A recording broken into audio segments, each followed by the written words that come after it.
Oh yeah, babies, it's that time again. Whoo! Love it. It's cold. Oh yeah. Where are we in the Bible? We did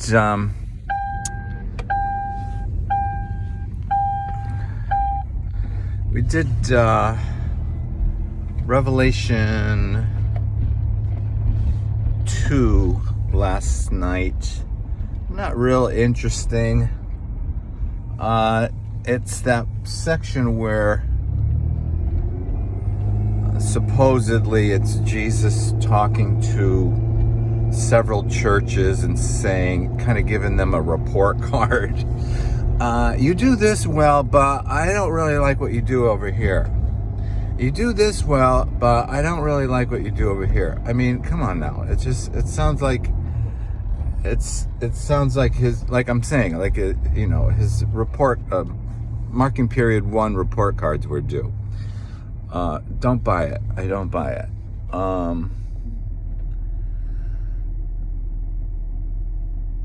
I don't buy it, people. So today is Genesis 15, I think it is. And we'll be talking about Abram and what has been accounted to him as righteousness. We'll get into that later. But I'll talk about it now because it's on my mind. I usually don't do a little preview of what's coming, but I really am enjoying getting into the Bible as much as it has serious problems. I really feel like in my spirit that God, he appreciates me searching for meaning because I love him and I love his word. And if there's anything to be learned, then I want to learn it. I don't want to just be, subject to my predisposition of criticizing the book and therefore not give it any credit or respect that parts of it deserve. So, yeah, baby.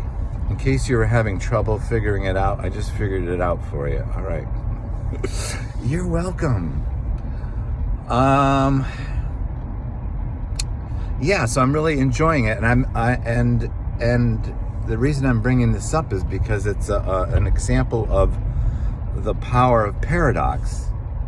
If you haven't figured out that paradox is what's missing in your life, baby, look into it. It could very well be that you are so locked into a certain mindset that you don't consider the very piece that will bring balance and an appreciation for the multi-layered level of truth itself in your life. And you're locked into your own little view. You're so enamored of your own position of being locked into one thing that you don't consider the very piece that would set you free, which is likely to be totally different, at least from a casual observation, than what you hold to be so precious. So anyway, that's why I'm bringing this up, because you've all seen me, go on and on about the Bible not being the Word of God. Then why am I why am I always talking about the Bible? Why am I always, excited to go, well, not always, but why am I looking forward to going into the Bible? Well, there you have it, baby. I'm trying to help you out with this. All right, so what else can we talk about? I played piano yesterday. That was fun.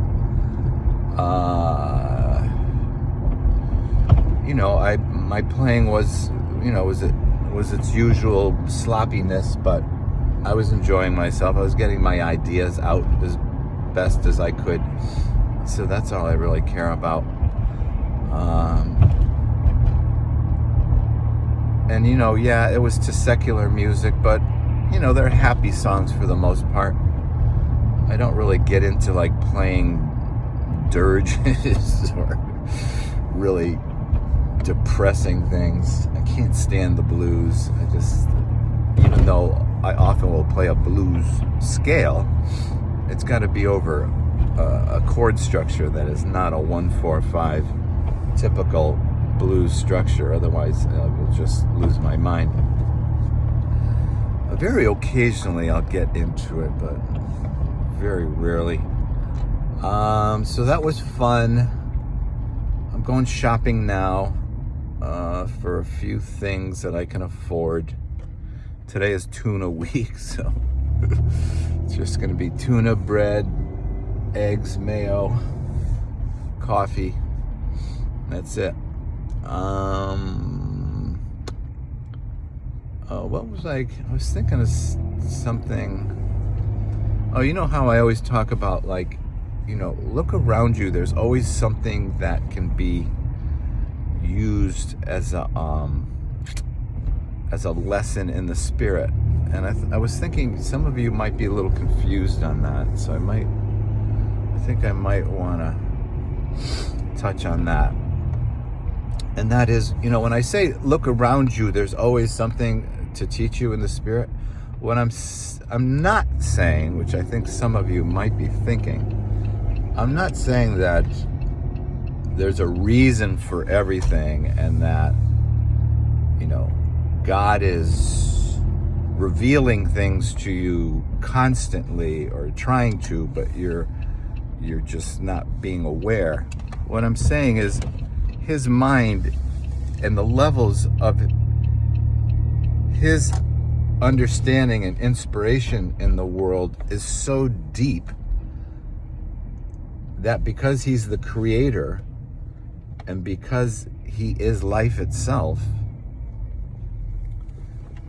if you are more observant about what's going on around you, then you can see those connections, and those connections will help keep you engaged in your life at the level of importance and priority, which is his spirit being built in you, not your circumstances. Sorry to say that, baby. Your circumstances are not what God is really interested in. He's interested in your faith, in your love, in your patience, in your perseverance, in your service to others, in you being empty for him to dwell in, for you not to be so consumed with what's in your mind. That's what he's after. And once he can get that prioritized in you, then he's going to sprinkle with some little kisses and love gestures that will touch your circumstances. But he's not a genie in the bottle, and you can't magically throw something up in the air that you think is, oh, this looks like it might be faith. Let's see if God will answer me. No, he's after all of you. And if you're not giving him all of you, there's not much he can do with that. Now, you might say, well, I can't give him all of me because that's where I'm at. I'm at a point where I can't give him all of me. Well,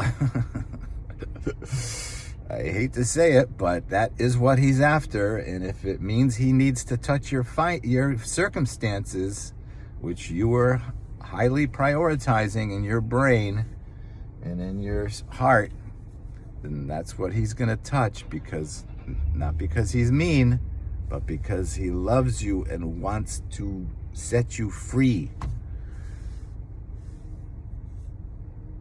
And he wants you to be free in him, moving as the wind moves. My finger, my dislocated finger, this tight thing on my finger is so tight. Look how purple that thing is. It's hurting right now. All right, so I'm going to go get my groceries, and I'll see you later. We'll be talking about Genesis 15. Get ready. It'll be great.